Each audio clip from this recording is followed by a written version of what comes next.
Hi, and welcome to the S.J. Child Show. The S.J. Child Show brings value to families through education, resources, and lots of laughs. You can find us on our social media pages, Facebook, Instagram, YouTube, and all of your favorite podcast platforms. You can also find our special children's books at sjchilds.org.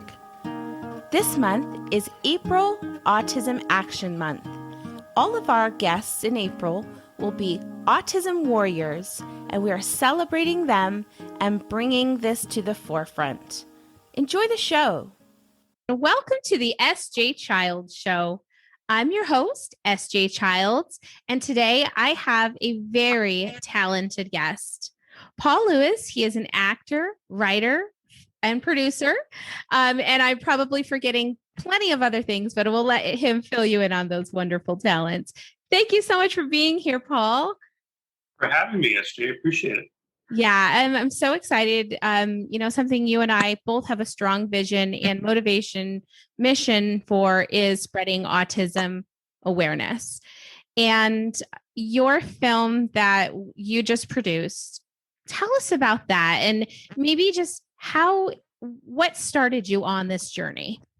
Sure. It's kind of a long story, but in a nutshell, I'll kind of condense it here for you. So I have a strong background in children's programming. So as you said, I'm an actor and a writer and a producer. In 1995, I created a children's television series called Jelly Bean Jungle. And I was very young. I was 29 years old, and I accidentally sold my rights, but it got produced into a nationally syndicated series. It was on in every household in America. That same year, my daughter was born, Haley Beth. And Haley was eventually at age 7, officially diagnosed with Asperger's syndrome. And during the sessions that we had, we would meet with her psychologist and we would go through with the evaluation. And I remember after the psychologist diagnosed her, she looked at me and she said, Mr. Lewis, you have Asperger's as well. So, yeah. And so that kind of explained a lot about me. I think you had said that in your intro that all these other things that I do, I would imagine that's probably due to the fact that maybe I do have Asperger's, because as you know, a lot of people on the spectrum can do a lot of interesting things. Yeah. High functionable people. There, but some things are really wonderful. And I guess everything is wonderful depending on how you use it. And so, yeah, I always felt a little different from other kids when I was younger. I don't tell people that I do have Asperger's or that I don't have Asperger's. I really don't know. That was her opinion. I was never really diagnosed, but I think I do. Between you and I think I do. But I started to educate myself, obviously, when my daughter was diagnosed. And eventually, I used Jelly Bean Jungle as a way to bring autism awareness out there. So this film, Duddlington the Different, these characters from Jelly Bean Jungle are in that film. And Duddlington is a little elephant on the autism spectrum. And Duddlington is based on my daughter, Haley, and the things that she went through when she was a little girl. So Haley was the kind of kid who, she didn't have many friends at all in school. She was out there with her stories and the funny voices that she would make and her wild imagination. And she would also befriend inanimate objects. For instance, there was a traffic cone in her little schoolyard. She would call him Coney. There was a bike. She would call him Bikey. So I decided to put all of these little traits in the film and show the viewing audience how children on the spectrum can be, and also how to be friends with a child on the spectrum. And also for the child on the spectrum, how to work on their social skills, how to have a proper conversation, how to make friends and keep friends, how to listen, how to look at the person in the eye when you're speaking to them. So I'm very proud of the film. And Haley, by the way, is now an assistant kindergarten teacher. Oh. She tells all these wonderful stories to these children. Wow. The very things that she was made fun of, she now uses to make a living. And she also is a professional voiceover actor for cartoons. So all those crazy voices she did when she was a little girl, she's now getting paid to do it. That's incredible, Paul. And, that just goes to show of what support and that you gave her and empowered her to have those. And let me just back up and say the film is absolutely beautiful and touching. And really, I just love how you use those characters to make those expressions known. And okay, the more we see it modeled in our environment, in our children's films and things, the easier it is for these children to be accepting of people that they don't have any knowledge about prior to us educating them. Yeah. I think basically what it comes down, what I've always said is that if you want the most loyal friend in the world, be friends with somebody who's on the spectrum. That because, is true. People on the spectrum are probably the most loyal, definitely the most honest. Mm-hmm. Good or bad, they're the most honest. Yeah. And I'm really proud of her. She wants to say hello at some point. Oh, I would love that. Yeah, absolutely. And you met my son, DJ. He came in before the recording, but we've kind of, at first it was like, okay, we're doing a recording, stay in the hallway. And, he really wants to come in and be a part of it and see what's going on. And so we're trying to, we've pivoted to, let's embrace it. Let's show real life, because autism doesn't stop for a podcast, not in our household and not in many others, I'm sure. And so we just need to be accepting of all of those. And, him learning when it's okay to come in and out. Of course, those are boundaries that do need to be set, but we can also honor the fact that he wants to be a part of it. And why wouldn't we in the social aspect, right? And you're absolutely right. It doesn't stop for a podcast. It doesn't stop for anything. We're always teaching our children, and we're always learning. You're always learning. We're both always, every second of the day. Now I'm teaching Haley how to drive. Today we went out for a drive, and and it wasn't easy all the time. She has her little moods. It's a work in progress. But it gets better and better and better. So there is hope out there for any parent out there who feels completely hopeless. There is. And there's so many of those families that do feel so hopeless. And that's what I'm trying to really bring to the forefront for April in all of these amazing interviews that I'm doing with these autism warriors, because these people are at the forefront. Yes, you're at the forefront of this in society and trying to bring acceptance and awareness and inclusion for other children. Watching your daughter have the struggles that she did. And the same reason I wrote my children's books, because my children were struggling and I wanted them to realize and know that they're just like every other child. Every child is different. They all go through different types of struggles. If they can band together and support one another, that's where our world will change. Yeah. Well, children can be really cruel. Back when my daughter was having these issues in school, she was about, 5, 6 years old. Autism really wasn't, people didn't know much about autism back then. Mm-hmm. She was kicked out of 4 schools before finally settled into a school that completely, embraced her and her unique persona and worked with it. And it was a great school. I'm going to give it a plug. The American Heritage School in Plantation, Florida. They were fantastic. It was expensive, but it was worth every penny. Good. Yeah. And so, she had a whole circle of teachers that just, loved her for who she was. We had educators, so-called educators, kick her out of schools and have meetings with us, and they would use words like crazy. They would say, your daughter's crazy. Unprofessional. I don't think a teacher in their right mind would say anything like that nowadays. Yeah. But it was a different time 20 years ago. Yeah. Yeah. And, I'd like to kind of touch on that. And the stigma still hasn't, risen completely of autism in girls. And, I'm really going to try to touch on that a lot this month, because well, I'm always going to, but especially because I see now, I've been advocating for my son for the last decade, and I've been looking at it with a boy in all of his behaviors and his needs and support systems. And now I have a little bit more knowledge about what autism might look like in girls.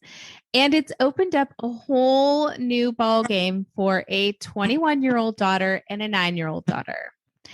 And having been through, as you understand, raising an adult now, we never knew all of those years of struggling through therapy and not understanding and not being able to help her communicate what she needed is now so much more understanding for me and so much more prevalent. She doesn't have an official diagnosis either, but she's brought us the information and said, what do you think about this? And it's led us to think like, yes, let's support you in this. And if that makes sense for you. And so I think that having the idea that girls do have autism, it is overlooked. It is brushed under the rug as ADHD or bipolar. Not that those things don't exist for children, but I think that they are convoluted. Mm-hmm. Mm-hmm. Well, Haley joined a wonderful group here in Miami called Social Cog.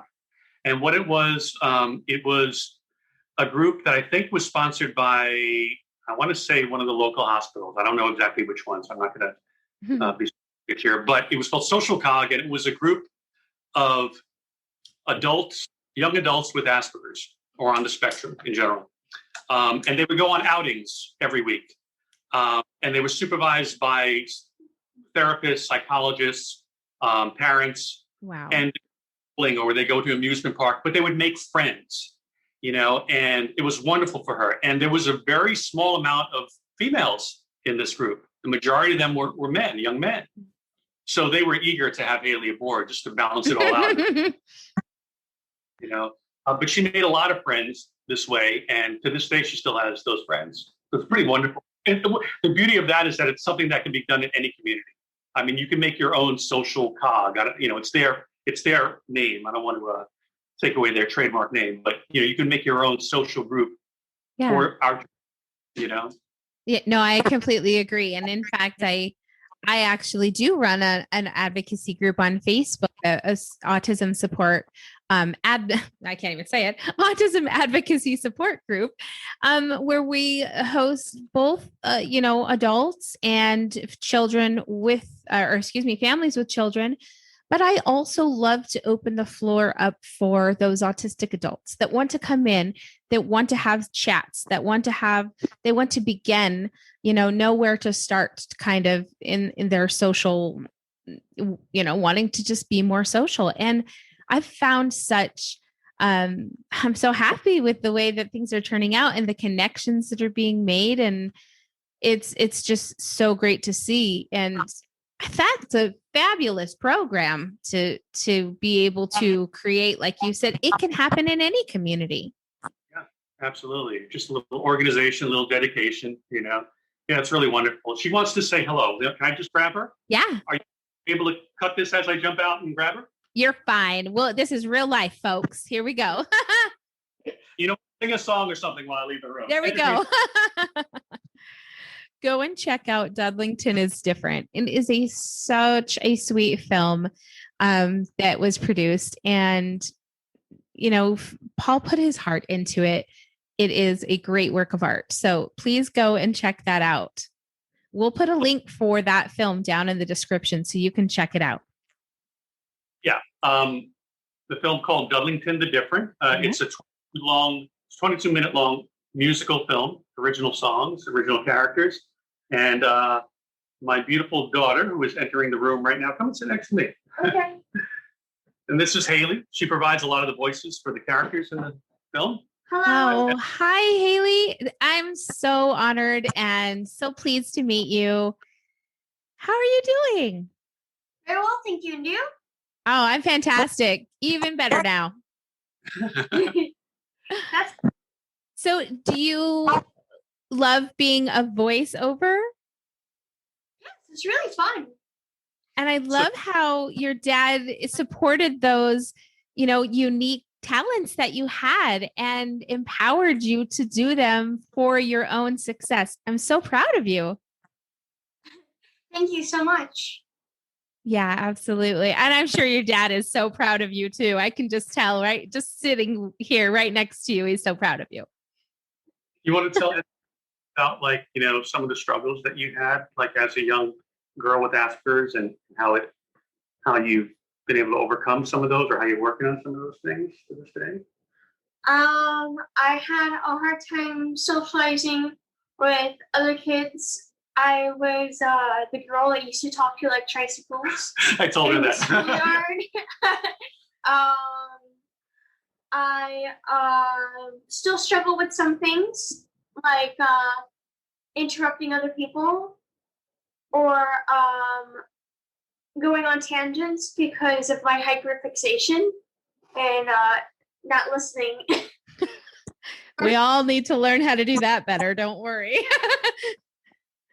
I love how honest you are about those struggles. And I think it's so special that you are able to express to us and to show us like how with support, with love, and through those bonds of trust and, emotional connection with the members of your family or loved ones, all of our children can be successful.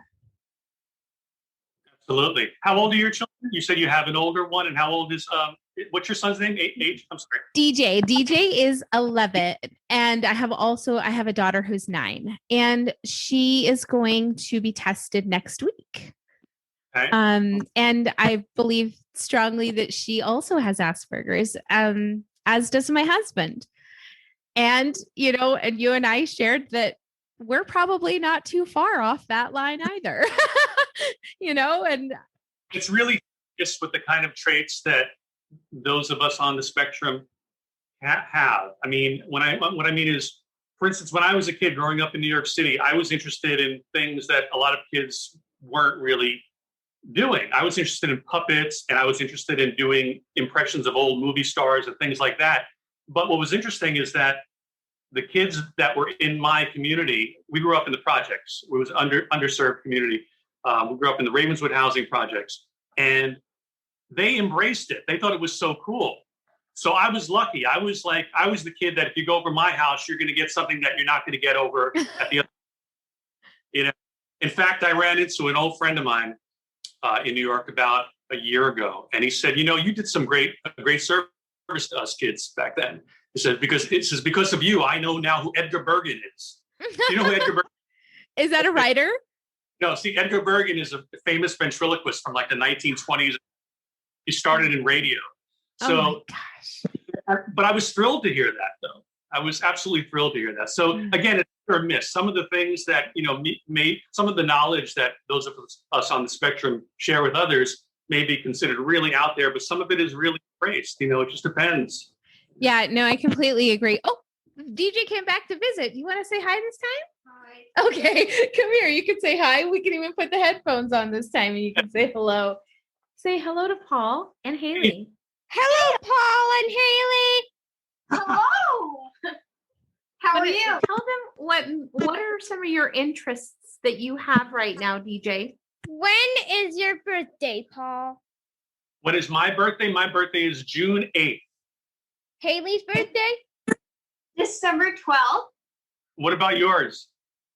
The 7th of December. The 7th of December. Okay, so you're a December baby like Haley. So you're a Sagittarius. Yeah. Like Haley. That's right. What kind of things are you into? What is that favorite game that you play right now? What is that favorite game that you play? Is it a Nintendo? Is it a Nintendo? Yeah, what's your favorite thing to do on a Nintendo? Tamagotchi life? Yeah, I'd like to play it too. You want to say goodbye? Goodbye. Talk to you. Oh, Sweet. he's a darling. I can't get enough of him. He's amazing. He really. Have you guys ever heard of this Tamagotchi life game? I think Yes, that, right? that is an old game. I never got into it, but I know a few of my friends that have gotten into it. I'm more into like Nintendo DS, Pokemon games. I'm into a lot of PlayStation 4 games as well, and I'm obsessed. Wow. Yeah. You know, what I'm finding this Tamagotchi game is that it is like a life role playing game. So he's learning things that I couldn't teach him. Like, should I give my friend a gift or should I kick him in the knee? And I'm like, okay, those are good choices. Let's talk about these. You know, like I would have never given him up those choices to do to anyone, but it's great because he's learning to make choices and he's learning through his little characters which choices aren't so great. It's interesting how a lot of people on the spectrum choose these role-playing games, or like, for instance, if you go to any of these Comic-Cons, we go all the time. Mhm. The majority of the people there that you meet are probably on the spectrum, I would say. but definitely a lot of I them. wouldn't say that's a role-playing game though. No, but It's I mean, more when I of said a you're Taking dressed, care of a little creature game. no, but I'm talking about the convention itself. You're dressed up in costumes, you're role-playing, and Yes. walking around as characters. You know? Yeah. So- And do you guys dress up? Used to role play more than other people, as Right, some of us more than others. I love it. I love it. I've never been to one. I worked downtown when they used to have them, and it was so exciting to see everybody coming out of the convention center. But I'm still going to have to go to go to one myself. I've just, my interests have never revolved around anything that goes to Comic-Con. I might like it. Yeah. Well, and I'm always open to learning about new things because just because I don't know about it doesn't mean I won't love it when I do learn about it. So can't hold yourself back with those things, right? Right, Yeah. absolutely. What are you doing now? Like, what kind of interests are you, if I can even ask this in front of Dad, are you dating? No, I am not interested in seeing anyone romantically at that moment. I'm not opposed to it. I'm just really tired of dating because a lot of the guys that I've dated are dummies. Yeah, right? You hold out, girl. High expectations. And about honesty, Yes.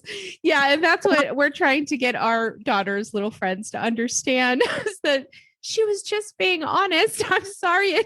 Wasn't what you liked it to sound like. Right? Oh, bless their hearts. Yeah, definitely.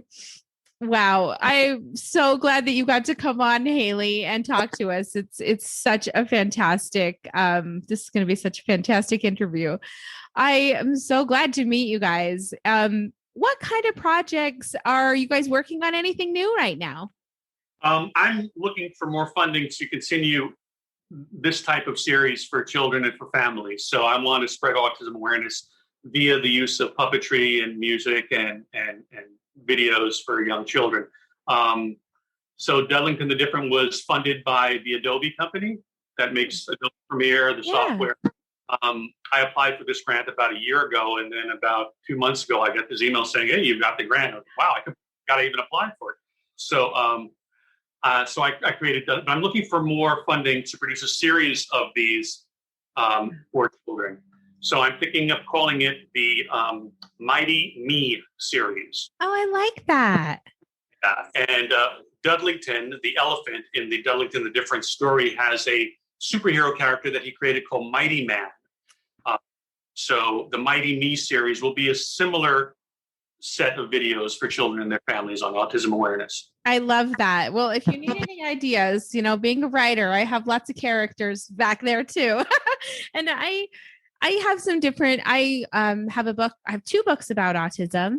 One on dyslexia, Down syndrome, anxiety, and physical differences. So I was trying to cover kind of a whole range of things to inspire children to learn and support their peers.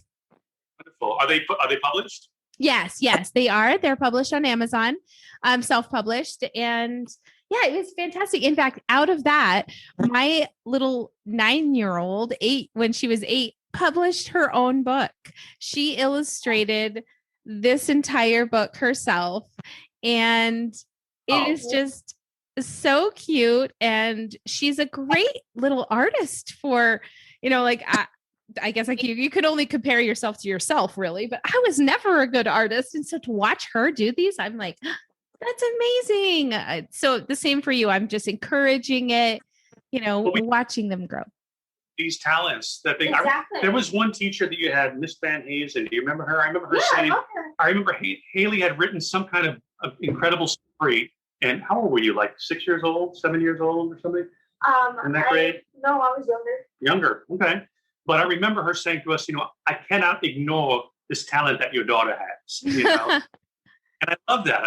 Just like build up on their strength, I know that there's a kid, like in the online learning and stuff at my school that they have autism and stuff. And basically, when he draws in the morning on his journal for the journal time, when he shows us his drawings, it does not look like a 4 or 5-year-old drew it. It looks like a 10-year-old drew it. Like it's amazing. Wow. Like you could draw a tiger, a monkey. It's amazing. How do you feel now being a teacher, giving back basically to that same, education department, kind of giving back to maybe how they took care of you and maybe improving upon what they can do better? Makes me feel really proud. It makes me feel happy, just to be able to have patience, and even recognize kids that probably have disabilities in my own classroom as well. Like not just online, there's actually a kid also in my classroom as well who might be a nonverbal, maybe a student with nonverbal autism, Mm-hmm. Do you think that they have an easier time relating to you? I think so. I think so. Children gravitate towards you. Little children gravitate towards you. They love you. The one with nonverbal autism, though, I think it keeps calling my coworker's name because I think he associates that with teacher. But that's okay, because sometimes he does look at me and say my coworker's name and stuff, So he's learning to talk little by little. I love that. Open apples for him and stuff. He goes, "Teacher, open," and stuff to me. It's those wonderful building blocks that we see that start forming, that start pivoting our lives in our children's lives in these amazing ways. I remember my son was nonverbal until he was 4. And his little sister was 2, and she was the talk of the town. So, she was just all over the place. But it didn't take away from the fact that he expressed how he was feeling. He showed us what he needed. He was reading at 1 and writing at 2. So from 2 to 4, we were writing back and forth. And that made it easier for us to communicate with one another. It was very different, to be communicating with him in that form so early on. But it also led to us embracing that when we learned he had a photographic memory, like I think I kind of went crazy. I was like, oh my gosh, let's learn everything under the sun. Interesting. I often say that, I wish there was some kind of occupation that, paid really good money for people who could remember very obscure things, useless information. Because if that was the case, I'd be a millionaire. But, you and DJ with the birthdays, you already know that now. It's funny. Yeah. I can remember, lyrics to the theme song lyrics to a television series that maybe aired only 1 week and went off the air after that week when I was 5 years old, but I can't remember that my wife just told me to take the garbage out 5 minutes ago. Functional behavior is different than our memories, right? What were you going to say? Does he remember every birthday that he hears? Everything. He has a auditory and photographic. I don't know where it slipped my mind there.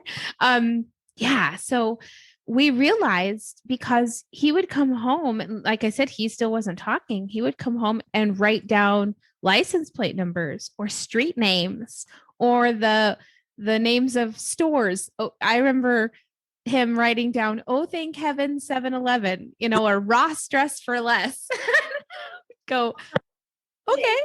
Yeah, he was only 3, and he was recreating like seating charts at his school. He'd put a little table, and then he'd put everybody's name that sat in those little chairs around.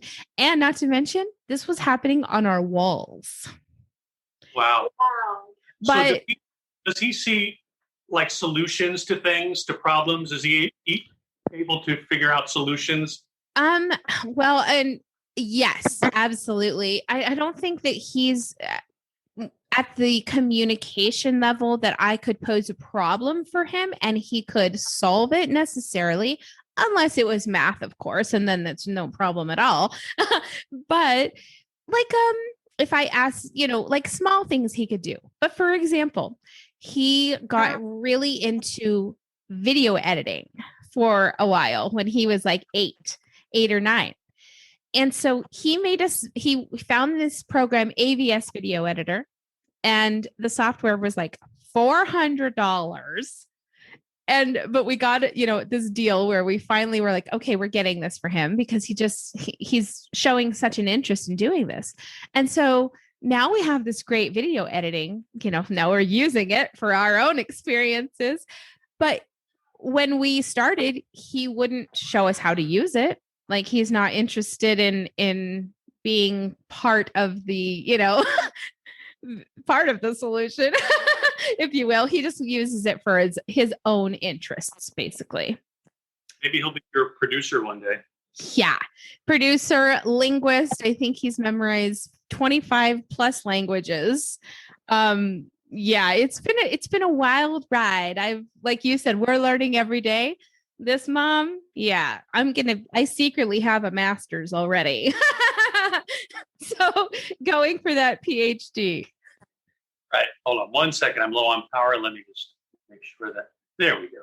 Would you say secretive about what he writes down, or at it? Because I know that there was a kid I met that used to write like maps to everyone that he like would see and stuff like that, but he want me to see what he was writing. So often that is the case. So often, we are lucky. Sometimes he'll show us like that he can write 65 numbers of pi, and we'll kind of come up on it. I'll take a picture of it. Then, I got it. Right. Or, I think when he was like 3, he wrote supercalifragilisticexpialidocious up on the whiteboard. And of course, his preschool teachers are just lying on the floor with their mouths open. They just have no idea even how to comprehend how he could have put those letters together. But yeah, it's been incredible. Just a character. The beauty of having a child like that, because of all of these strengths, what's going to happen in the future? Yeah. He's going to probably excel in something related to that. He'll maybe find a way to utilize those talents and make a great living at it. It's just a really wonderful thing to think about. I think that's what parents need to do for their children, is they need to nurture their talents and be more positive about the future. I know sometimes it feels hopeless. Yeah. It's not an easy ride at all. We're fooling ourselves if we say it is. Yeah. But there is hope. And again, it's just a question of nurturing our children, playing on their strengths, and rewarding them for their strengths. Mm-hmm. Yeah. And really, though, the confidence that they build when you reward and accept and push them into their strengths is just incredible. Incredible. Haley, it was such an honor to meet you and a pleasure. I hope that we can stay in touch and I can check to see how you're doing and Hey, keep up with all of Facebook friend. yeah, absolutely. Keep up with all of your dad's fun, exciting stuff. And I'd love to invite you both to my advocacy group if you're not part of it already on Facebook. And it's a small growing community, but it is amazing. And I love the connections that I'm able to make myself, but bring people together and bring family those resources that are so hard for some to find, but seem to come so easily for me to attain. So I hope to share that. Thank you guys both so much for being here today. Our pleasure. Thank you so much. Do you mind if I give a little plug for our YouTube channel? That's what I was coming to next. Please do it. So as I mentioned, Jelly Bean Jungle, which was part of the Duddlington the Different series, was a series in the 90s. All of those episodes are now on a YouTube channel called Jelly Bean Kids TV. Okay, so if you go Jelly Bean Kids TV, youtube.com/Jelly Bean Kids TV, you'll see all the videos of Jelly Bean Jungle. Fantastic. And I'll have all those links down in the description so that you can check out all of the amazing work that Paul does and the amazing, life that it's based on in Haley. Yeah. Thank you too. It was such a pleasure to meet you both. And I wish I could just hug you through the screen. So high five from Utah, if anything else, right? Air hugs for sure. Thank you guys so much. We'll be in touch. Okay. Righty. You take care. Bye.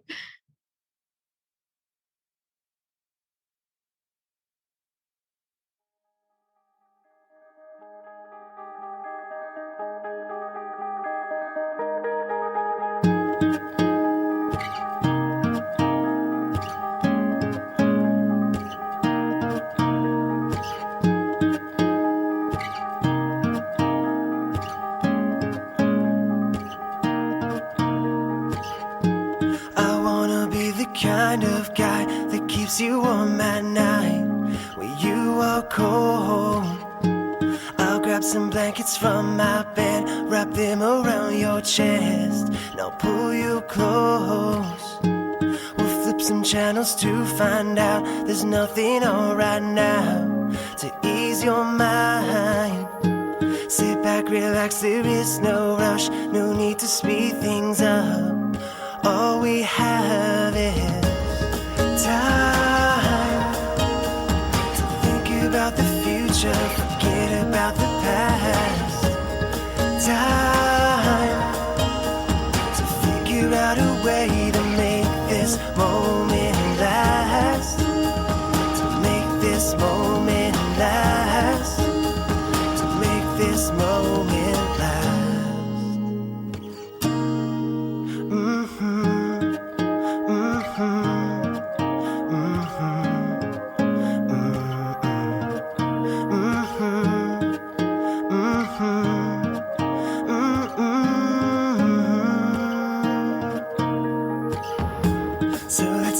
The kind of love that we've been dreaming of when we sleep at night.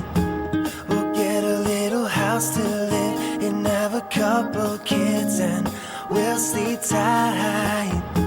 'Cause baby, all we really need are just a couple things to stay alive, and everything else in between. Just trust my heart, you'll see. We're slowly coming. Time to think about the future, forget about the past. Time to figure out a way to make this moment last. To make this moment last.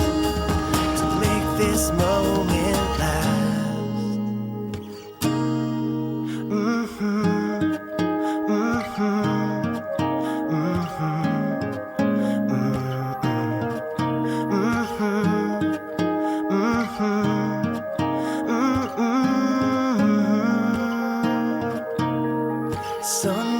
Sunsets, I won't let you forget that I need you. Spring comes as spring goes, forever you will know that I love you. Sunrises, sunsets, I won't let you forget that I need you. Spring comes and spring goes, forever you will know that I love you.